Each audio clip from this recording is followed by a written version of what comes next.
Student, BEd first year, और अपना subject है पेडागोजी ऑफ पॉलिटिकल साइंस। इसमें हम इकाई 2 पढ़ रहे हैं। इकाई 2 का आज का अपना टॉपिक है वो है राजनीति विज्ञान एक कला है।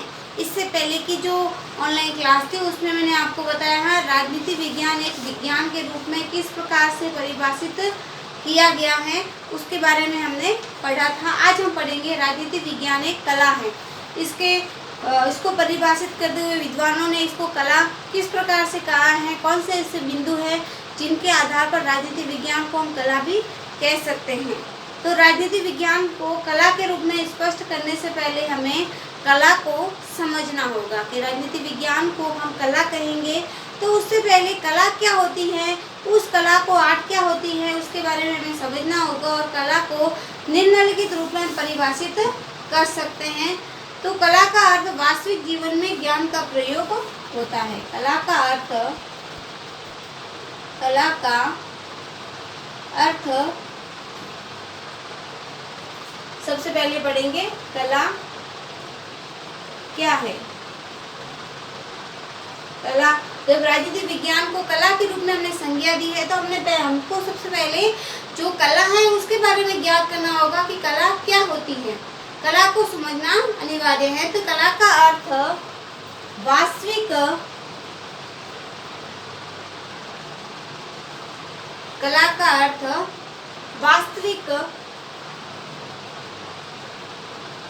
वास्तविक जीवन में ज्ञान का प्रयोग है। जीवन में ज्ञान का प्रयोग है।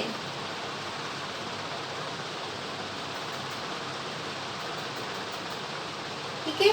कला को समझने के लिए हमें ये जानना होगा कि कला का अर्थ वास्तविक जीवन में ज्ञान का प्रयोग है। यानी जो अपना जीवन है, किसी व्यक्ति ने कहा है कि जीवन जीना भी एक कला के रूप में होता है। यानी वे मनुष्य के सामने जीवन में बहुत सारी कठिन परिस्थितियां आती है, उस कठिन परिस्थितियों का वो सामना किस प्रकार से कर सकता है। तो उन कठिन परिस्थितियों का सामना करते हुए अपना जीवन व्यतीत करना भी उसको एक कला, यानी सुख दर्द सुख दुख में भी वो इसी प्रकार जीवन यापित करता है जैसे सामान्य रूप से वो जीवन यापन करता है। इसलिए विद्वानों ने कहा है कि कला का वास्तविक अर्थ जीवन में ज्ञान का प्रयोग है। Art is the application of knowledge in real life.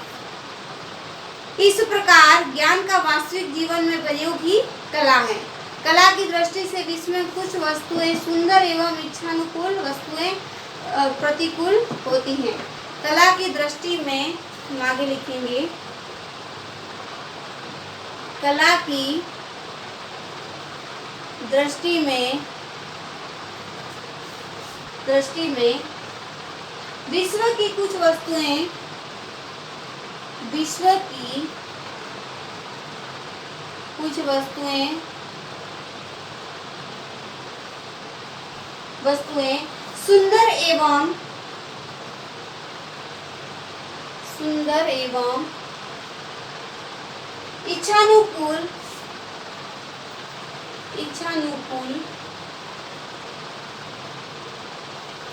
सुंदर एवं इच्छानुकूल तथा कुछ वस्तुएं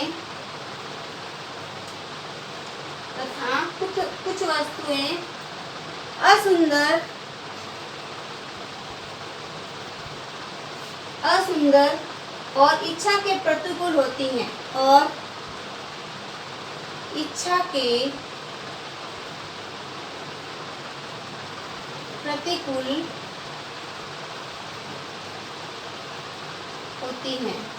यानी कला के द्वारा विश्व में बहुत सारी वस्तुएं ऐसी होती हैं जो मनुष्य को लुभावनी लगती हैं, आकर्षित लगती हैं, मानो उसके लिए ही वो चीजें बनी हो। कुछ वस्तुएं ऐसी होती है जो मनुष्य को सुंदर या असुंदर और इच्छा के प्रतिकूल भी लगती हैं। इनमें से एक किसी को प्राप्त किया जाए और दूसरे को किसी त्याग दिया जाए तो यही कला का उद्देश्य होता है। यानी जो अपनी इच्छा के अनुकूल हैं, जो अपने को सुंदर लगती हैं, आकर्षित लगती हैं, उन वस्तु को अपना ले और जो वस्तुएं हमें अच्छी नहीं लगती उन वस्तुओं का त्याग करना ही कला का मुख्य उद्देश्य माना जाता है। इस प्रकार कला के दो प्रधान कार्य माने जाते हैं। इस प्रकार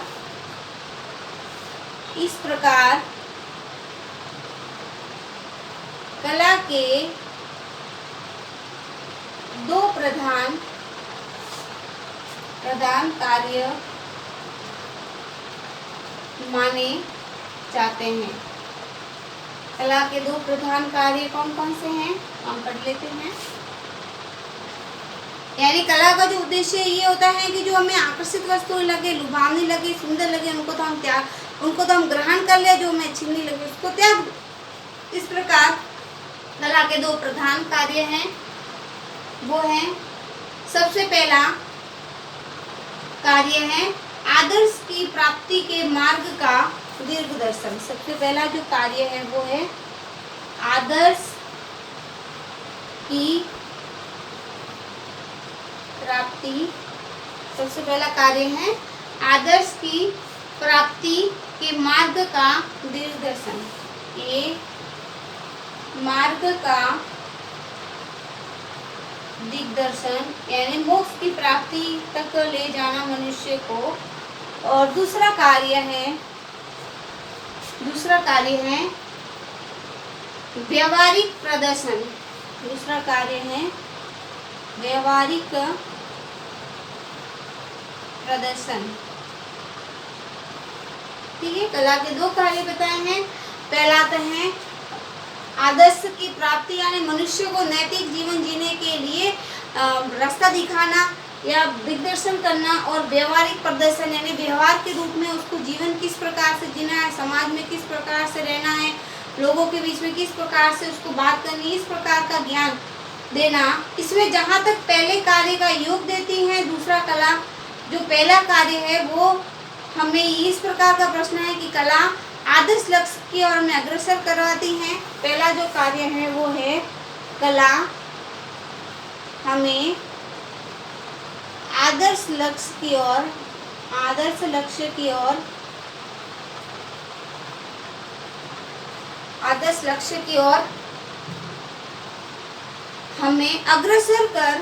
हमें अग्रसर कर सत्यम आदर्श लक्ष्य की ओर हमें अग्रसर कर सत्यम शिवम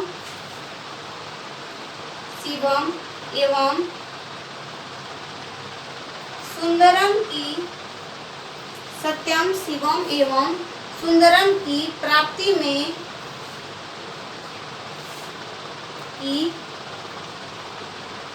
में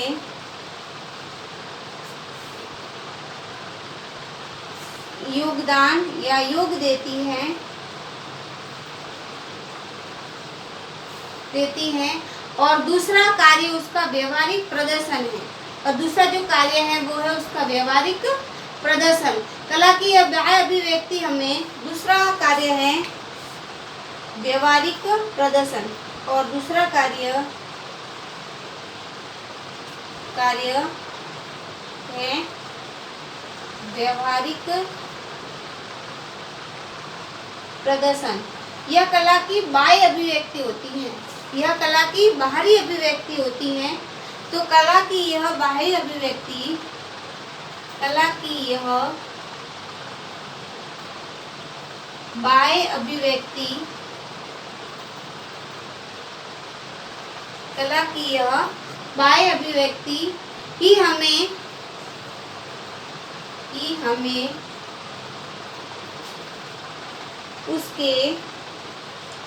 ही हमें उसके मनोरम रूप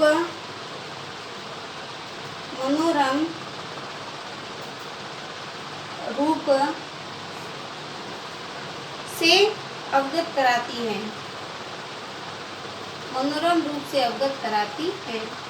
यानी सुंदरता की अभिव्यक्ति कराती है। इस प्रदर्शन के माध्यम से कला की सुंदरता और असुंदरता का निर्णय करते हैं। इस प्रदर्शन के माध्यम से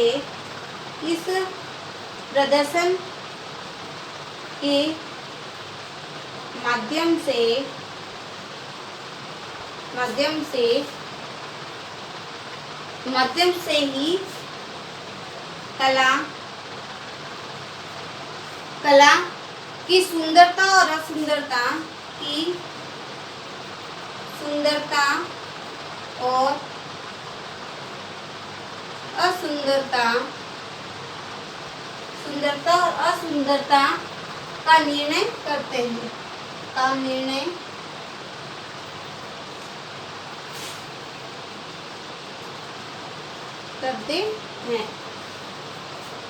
अब प्रश्न यह है कि क्या राजनीति विज्ञान में कला के दोनों प्रधान गुण विद्यमान हैं। अब प्रश्न ये उठता है कि राजनीति विज्ञान के अंतर्गत ये कला के जो दोनों गुण हैं, प्रथम गुण था आदर्श की प्राप्ति के मार्ग का दिग्दर्शन और दूसरा गुण था व्यवहारिक प्रदर्शन।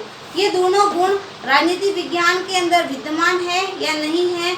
उत्तर सकारात्मक है, जिसमें हम निम्नलिखित प्रकार से स्पष्ट कर सकते हैं इसके बारे में कि ये दोनों गुण आदर्शता की प्राप्ति के मार्ग का दिग्दर्शन और व्यवहारिक प्रदर्शन, ये दोनों गुण राजनीतिक विज्ञान के अंतर्गत विद्यमान हैं या नहीं है, इसके बारे में हम जो अपनी नेक्स्ट क्लास है उसमें चर्चा करेंगे। आज के लिए यहीं तक। आप सभी को ध्यान सुनने के लिए धन्यवाद।